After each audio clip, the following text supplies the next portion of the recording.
Norėdami valdyti savo projektus, spauskite planai pagrindinėme meniu.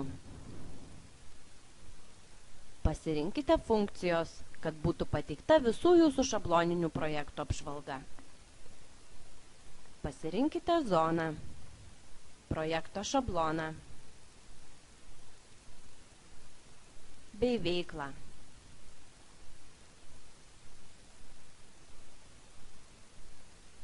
Jūsų naujai sukurtas projektas yra pirmoje fazėje. Atliekant užduotis, jūsų projektas judės iš vienos fazės į kitą.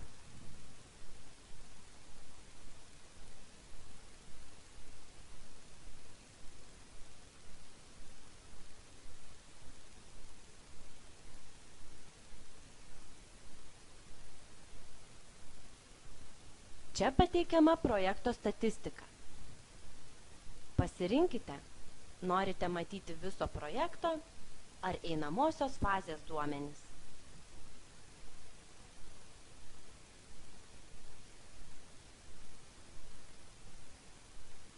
Taip pat jūs galite naudoti greitąsias nuorodas.